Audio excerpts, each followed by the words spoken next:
नमस्कार, मी आबा माळकर. आपण पाहतात लक्षवेध 2020. मंडळी, नरेंद्र मोदी यांना हरवण्यासाठी देशभरातले जवळजवळ 27 विरोधी पक्ष एकत्र आले आहेत आणि त्यांनी इंडिया नावाची आघाडी स्थापन केलेली. त्याच्या बैठका होत आहेत, हे आपण बघतोय. आणि प्रत्येक जण जोशात आहेत, जोमात आहेत की मोदींना आता हरवायचं. पण हे जे विरोधक एकत्र आलेले आहेत, त्यांना नरेंद्र मोदी म्हणजे काय हे कळलं आहे का? मित्रांनो, त्यांना नरेंद्र मोदी हे काय हे कळलेलं नाहीये. आणि त्यामुळे मोदींना हरवणं तर दूरच, पण मोदींच्या जवळही ही मंडळी पोचू शकत नाहीये. मोदी जिथून विचार करतात तिथे या सगळ्यांचा विचार संपलेला असतो. आणि त्यामुळे मोदी हे विरोधकांना आपल्या हातातलं खेळणं बनवून ठेवतात. आणि विरोधकांना ते कळतही नाही की आपण मोदींच्या हातातलं खेळणे बनलोय. अनेक प्रसंग सांगता येतील मित्रांनो. चौकीदार चोर है ही घोषणा आठवा मित्रांनो. 2019 सालची विरोधकांची घोषणा होती, काँग्रेसची घोषणा होती. काय झालं मित्रांनो? त्या घोषणेलाच आपल्या निवडणूक प्रचाराचं ब्रीदवाक्य मोदींनी केलं. आणि काँग्रेसकडून तो मुद्दाच नुसता हा काढून घेतला नाही, तर काँग्रेसला चारी मुंड्या चितही केलं.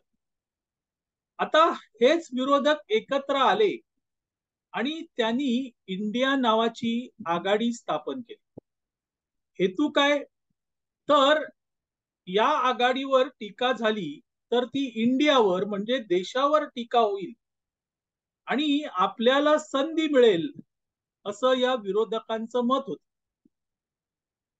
आपल्या देशामध्ये दोन देश आहेत असं म्हटलं जातं.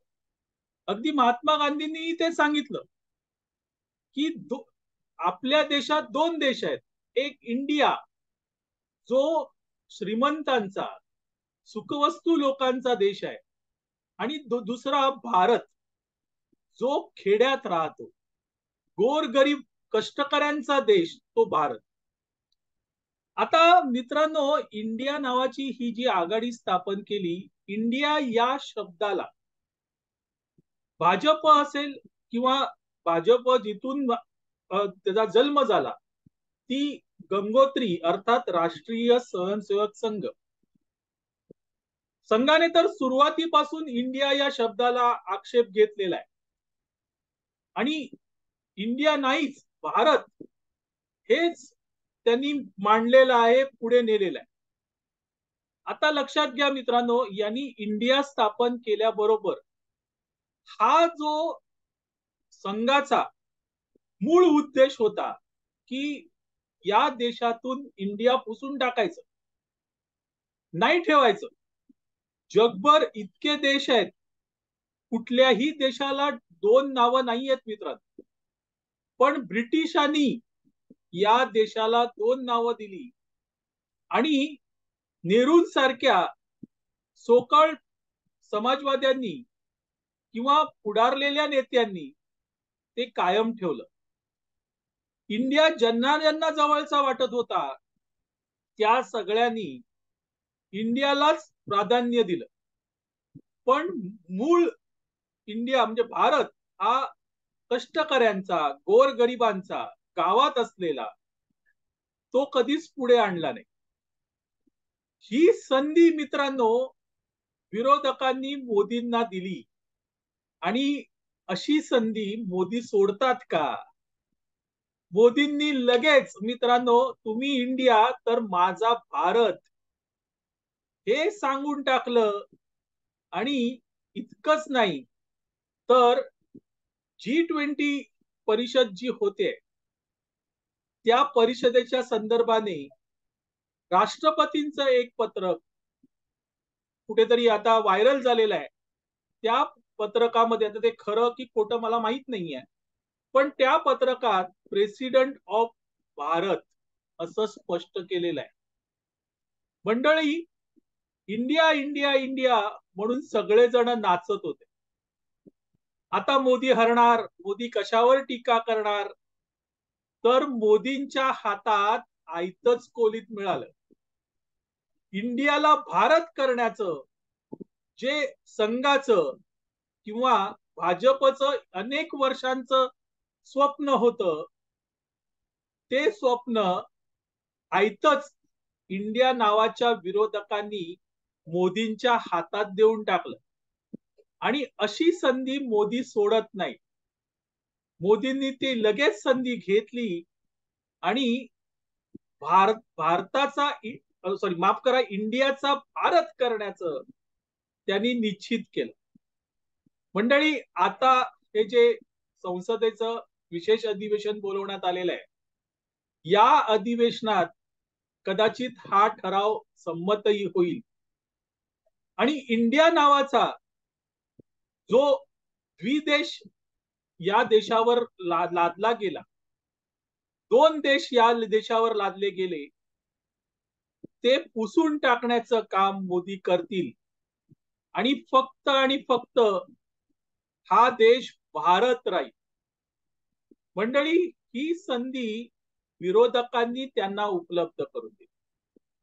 जर विरोधकांनी आपल्या आघाडीला नाव इंडिया दिलं नसतं तर कदाचित मोदींच्या हे मनातही आलं नसतं की इंडिया शब्द काढून टाकून भारत करायचा.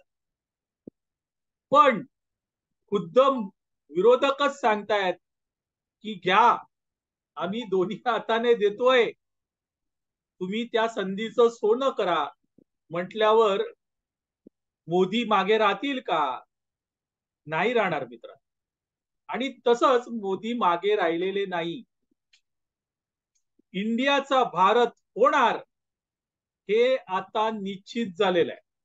आता मित्रांनो, सगळ्यांची पोटदुखी सुरू झालेली. मी मध्यंतरी एका वृत्तवाहिनीच्या वेबसाईटवर बातमी वाचली.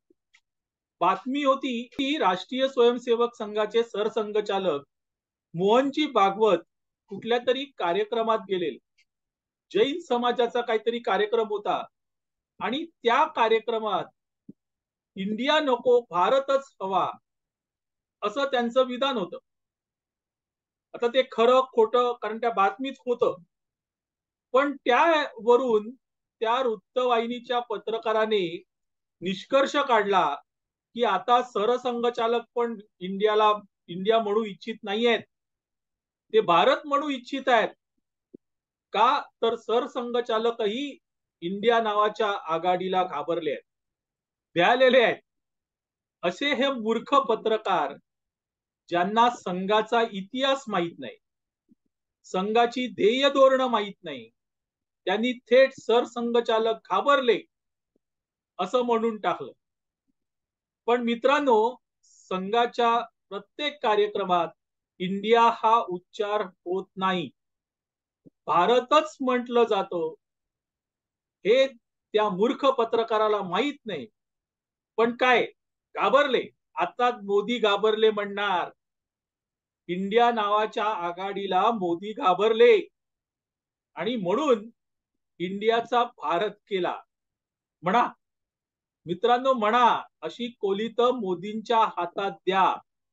मोदी तुम्हाला एखाद्या खेळण्यासारखं खेळवतायत आणि जर तुम्हाला मोदीच कळलेले नाहीयेत तर तुम्ही मोदींना हरवणार कसे? तुम्ही मोदींना हरवणार कसे? ही संधी तुम्ही मोदींच्याच हाती दिलेली आहे. मंडळी, हा जो इंडिया नावाचा टप्पा, मी टप्पाच म्हणेन, कारण तो टप्पा ब्रिटिशांनी आपल्याला लावला होता.